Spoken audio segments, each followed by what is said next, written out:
Hi, everyone. Today we are very excited to be talking with Brenda Eaton, who is a BCBA mom and the creator of Grow Your Happy. So welcome, Brenda. Thank you. It's great to be here. Thanks for having me. We're happy to have you. Can you start by giving us a little bit of an introduction? How did you get into the field and a little bit of your background? Yeah, sure. So how did I get into it? I have an adult son who's 27. He's on the autism spectrum with some other things that go with it. So that kind of got me interested. I actually had a previous career in the fashion industry and lived in New York. And I got a master's in education at Temple. I moved back to Pennsylvania, got a master's at Temple in education. And then my son was diagnosed with autism. And I spent full time working with him, doing verbal behavior and all of that when he was little. And once he went to school, I needed something to do, so I got a job in the field. So I worked in public education for 20 years at an educational agency doing special education. I got my BCBA in 2010. And, just supporting my son through the years, it came to me at one point that there was more needed past the BCBA, the ABA stuff, just in regards to life skills, broadening his expansion, expanding his horizons and so forth, as well as mine because of the kids I worked with. So I started looking into acceptance and commitment therapy, also positive psychology, and just other realms that could broaden our kids' horizons and our futures. So I took an early retirement, and now I'm doing my own thing, and I'm building Grow Your Happy, which is to really help parents with happiness, well-being, and resilience, because we need it. So Grow Your Happy, such a great name for a business, but so not behavior analytic. Like, oh my goodness, we talk about emotions as a behavior analyst. What are you doing?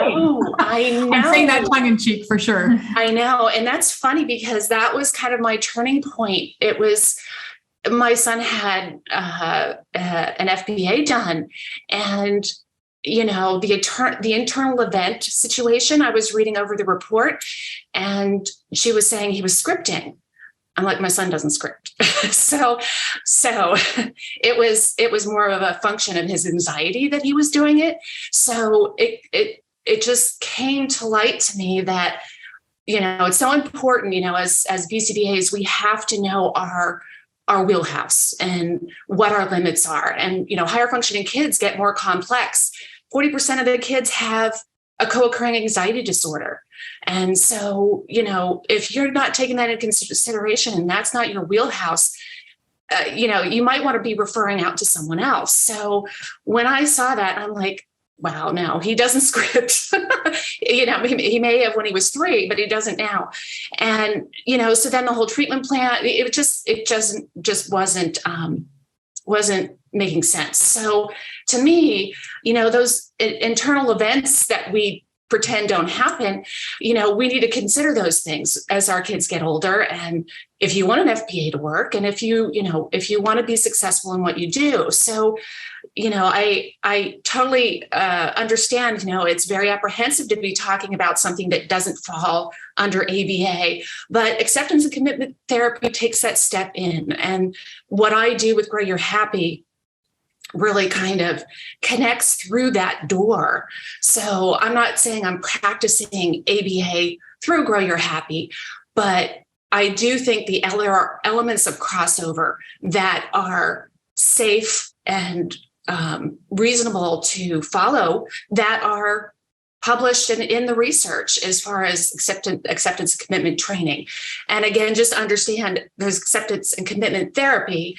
I'm not a psychologist and I can't do therapy, but I can do acceptance and commitment training, which is, a tool for my tool belt as a BCBA, but is also very well known in research for parents and helping parents deal with supporting their child and so forth. And, if you support the parents to do better, the kids are going to do better because they're going to be able to support their kids. So Absolutely. And, Brian Iwata way back when he said, listen, there's 4 functions of behavior and here's what they are. I mean, that was amazing because that was a really great start in our field in terms of treating behavior from a function point of view versus topography.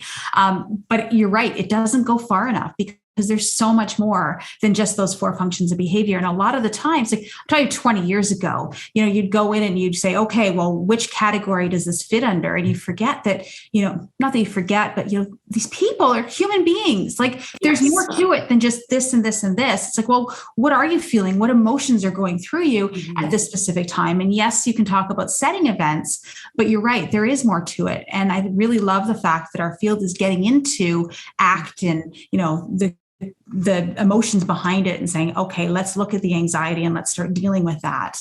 Mm-hmm. Yeah. And, we tend to feel that maybe those emotions can't be measured, but they can. In a way they can, because they are internal events, and what's traumatic to me may not be traumatic to you. And, our kids see things differently. They have their own lens through which they look through because of their own experience and so forth. So, can you do a scale? And if a child's maybe not verbal, but can recognize a happy face and an unhappy face, and that's the only 2 things you need to have, and they can point to it and it's reliable, you can do some data with that. So, I think it's a matter of broadening our horizons a little bit and expanding our repertoire as well as the kids we work with. For sure. I think the longer I'm in the field, the more I realize that there's so much more than what meets the eye.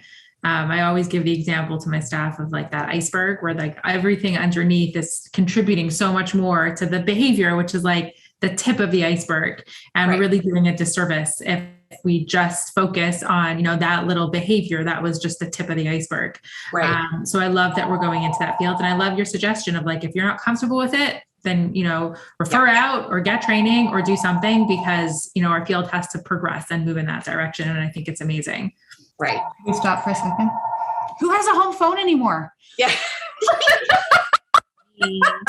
That's okay. Trying to push through, Yeah. Am I doing okay? Am I too not BCBA-ish enough? No, this is great. Oh, okay. We can go again. Okay. We're good. Okay. I have to ask though, because I imagine 27 years ago, there were not a lot of resources out there for parents, for ABA professionals. Like, how did you even find what you were looking for? How did you get trained? Like, how did that happen? Well, I had a hard time getting a diagnosis for my son. I kind of knew he had autism before he was 3, and I was looking for someone to get that diagnosis. And finally, when I got it, it was mixed emotions. And I actually got it at Children's Hospital of Philadelphia, and they were big supporters of 40 hours of ABA at that time. So doing the low VOS and so on and so forth. So I'm a gung-ho parent. I am the kind that I'm an overachiever. So I went out and I did every training I could find, and I did everything I could to get the information.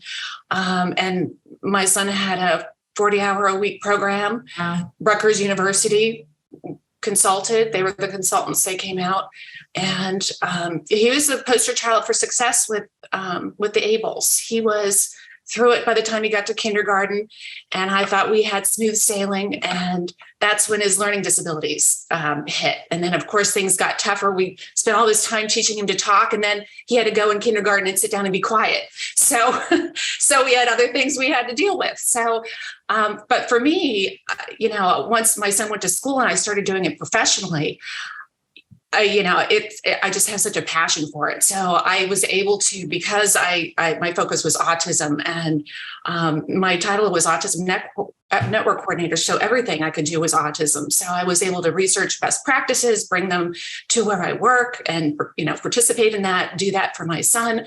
And every time my son threw something else at me because of, maybe ADHD because of his learning disability, or, anxiety when he turned 17, I would just go research the heck out of it. And I really, at the point of the verbal behavior, we had brought those to our system. Just getting trained in the verbal behavior. And I'm like, I got to be a BCBA. So I was able to do that through work, fortunately. And then, like I said, that pivotal moment, my son's kind of been my beacon that, I'm like, okay, we've got to look at something else here because they're not seeing the internal piece, because that's so important. So yeah. So, I lived it, I work it, and, it's just a passion. So. Sounds like you're really a problem solver. As like you encounter some sort of problem, you create a solution or you find a solution, which is really amazing. And I see, continue to do that with, what you're doing now for parents and ACT and all of that. What is like the most rewarding problem that you get to solve, or part of what you get to do? Well, one of the key things for us as behavior analysts is increasing quality of life. I mean, that to me is the main reason we're doing it, is the main reason why I do it. So when I'm able to see somebody say, you know what, I didn't think I could go to college, I'm getting tearful. When I think I couldn't go to college and I can, and now I believe I can.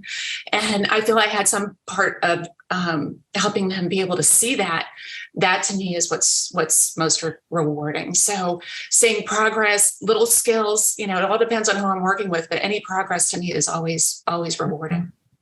And I like what you said about how, as your son grew up, it kind of evolved into needing the independence and the life skills and being able to go to college. Like, is there something that, someone who's a BCBA now, who's working with little kids, you would say to them to like either do something differently or think about those things that they'll need to know about in the future, that you kind of rolled with it as it got presented to you. Mm-hmm. But if we could anticipate those things as with our young kids, what could we do differently? Yes, I do have my wish book of what I would have had back in those days. So I think what would make the most sense, the best way for me to talk about it would be because of what's in the education system is social emotional learning. And social emotional learning, it all taps into these kinds of things. So social emotional learning is a big push currently in education, and being able to have the social skills, the emotional regulation piece. And I've done a lot of work in executive function. I wish I knew then what I know now about executive function. The three core features of executive function are emotional regulation, cognitive flexibility, and working memory. So working on those three skills in some way, especially emotional regulation, is key. You could be able to pass a test, but if your anxiety, it gets so high that you can't think straight and you can't pass a test, that's a problem. So kids that, and just from this is totally anecdotal, based on, I also was involved with a diagnostic program at where I worked, that those kids that have repetitive play and things like that tend to probably develop an anxiety type of thing as they get older. So that emotional regulation piece, really trying to help that. So, even acceptance and commitment therapy talks about present moment.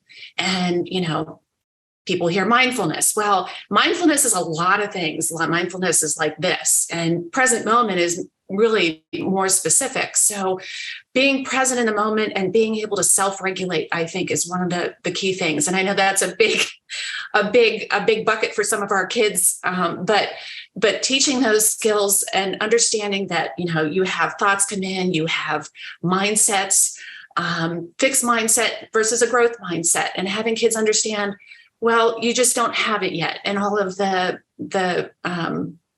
DWEC work and whatnot. So, in between, a lot of times, programs, they think it's got to just be ABA and work at the table. And then there's nothing outside of that. There's got to be other stuff to fill in the time. And what you can fill in that time with are these things from social emotional regulation that schools will also be doing. So being able to support it at home. I totally agree with that. I think that sometimes we get, or as behavior analysts, we get caught up in like the discrete trials and like what's very observable.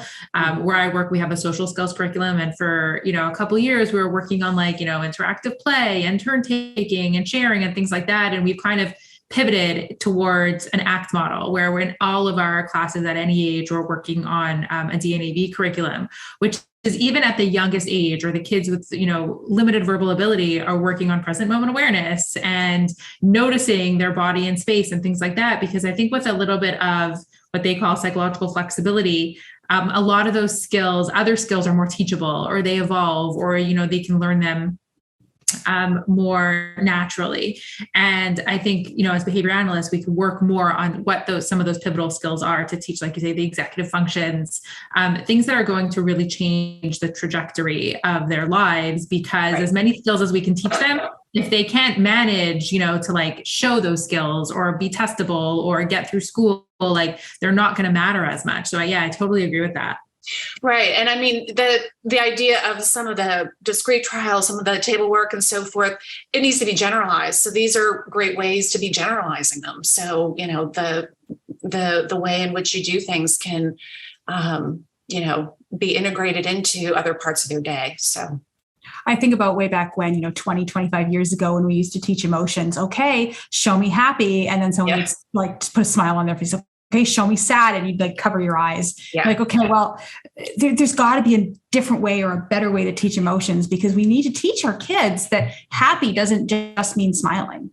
Right. And, for my son, that needed to be taught. That first being able to recognize all that stuff needed to be taught. But once they're able to do that, yes, then you need to, generalization. Exactly. Right?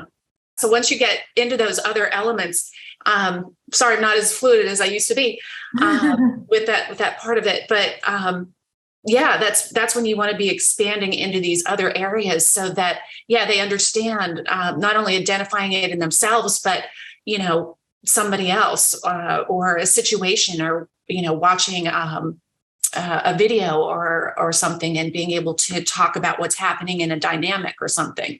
So that's all very important. Absolutely. So Brenda, you're doing an upcoming CEU for us, and I'm so excited. Can you tell us a little bit about it? Sure. Yes. So acceptance and commitment training is what I'm going to be focusing on. So I'll talk a little bit about the difference between acceptance commitment training and acceptance and commitment therapy. If you're a psychologist, you can do the therapy part. The training, the BCBAs can have that as a tool for their tool belt. And I'll talk about how it works and just kind of know the elements of it. There's the hexaflex, which talks about the different elements. And, just to point out, it has values in it. It has present moment in it, acceptance. So really great things that kind of help, the individual connect more with their thoughts and who they are, and being able to expand what they want to do. So I'll break it down into pieces. I do want to say that if you're not comfortable with it, totally understand. It will be a good intro if you don't know anything about it. And if you want to learn more, which I would suggest, I don't know that you'd want to run out and do it after my training, but you want to go, you want to try to get some more training on it. That would be great. So my goal is to spread awareness about it, the usefulness of it, and how it works. And I think even for those of us who ACT is still very new to us, using it in ways, even if we're not comfortable using with our clients, like I did an ACT activity with my staff, because, in preparation for some of these social emotional learning things, we did a little ACT activity, and it was really hard for them as adults to identify like their values, their priorities, like things that, they're, all of that stuff was hard for them. And so I think it's also a good activity for staff, and also for parents. You mentioned using it a lot in, parent training and things like that. Can you give us like more examples of how it's used in those contexts? Sure. Because it's value-based, like for parents, they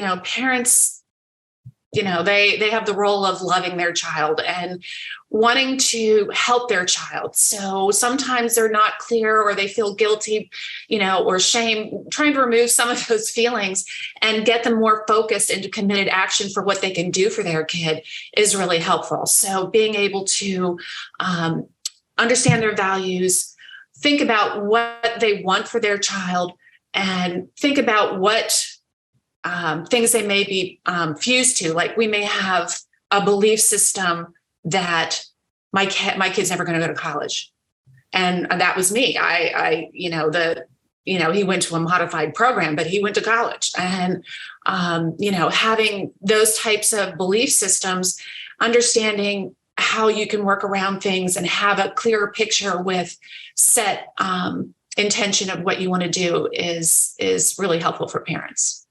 And I think what ACT does is it puts it into like a context, and it's kind of like, the long game, because sometimes parents come in and they want a quick fix and a solution and fix this behavior, or like get my child to do X or whatever, get my child to stop doing Y. And without putting it into the context of like, well, how are we as a team, parents and professionals and the child all together going to work towards your value, your child's value? And how does that change things? How does it change, how you approach behavior, how we're going to program for this? And I think it really does give you a different mindset. And it also brings parents into the partnership, because it really depends what those goals are. And it helps them really move towards those goals. Because otherwise I think as a parent, sometimes it just feels like you're making it through the day and you can't think beyond the day, and you can't think about what's going to be in 10 years from now. But if we can help them work backwards and use some of these ACT exercises to do that, then I think you can help them understand why, giving the child that iPad in that moment may not be the best thing, and trying to, as a parent, identify where am I in the present moment and what kind of crutches am I using? Right. And to help them, like you said, be more involved in a part of it, not just as a contributing into the information of maybe a treatment plan, but actually, justifying why they need to pick up and be a part of and do and hand the iPad at the right time. And yes, it just, research shows that whenever the parents are involved in any programming, the outcomes are much stronger. So like 80% is much, much better outcomes. So, and I've seen it firsthand. I think we've all seen it firsthand. Yeah. Yeah. We can get a kid through the ables, but like, what are we really giving them at the end of, let's say it takes them 5 years. Now we have an 8-year-old, and like, what's the next 5 years going to look like? And what's valuable to the child is valuable to the parent. How do we incorporate that quality of life, the happiness, the things that we don't necessarily get from the ables, are so important. Absolutely. Absolutely. So we have in our audience a lot of like newly minted BCBAs, and we like to, either share a really valuable resource that you want to offer, or some advice that you would give over to someone who's just starting out in the field. I would say follow your passion. You have to be passionate about it. If you're in the field and you've passed the exam and everything, and you're out there getting your training, so follow your passion. I think, as I said earlier, you've got to kind of, the basics, but then kind of find your niche, because there are so many areas that you can specialize in. So you can specialize in the MAP, the ables in the MAP, or maybe you want to specialize in middle school or adolescents with anxiety. And, so think about what you want to, get your self grounded, get your feet wet in what you're doing, and then see what really draws you to what your passion is, and really focus on that, so that then you're able to be really helpful to people who need that. Yeah, that's amazing. I think it's easy to lose your passion also sometimes when it gets overwhelming. So having that as a reminder is really important. Yes. Are there any resources, maybe specifically on ACT, that you love that you could recommend? There are books like on the Hexaflex, which are really helpful.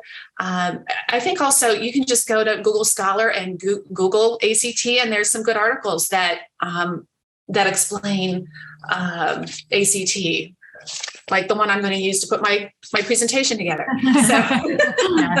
So, and I kind of hesitate to recommend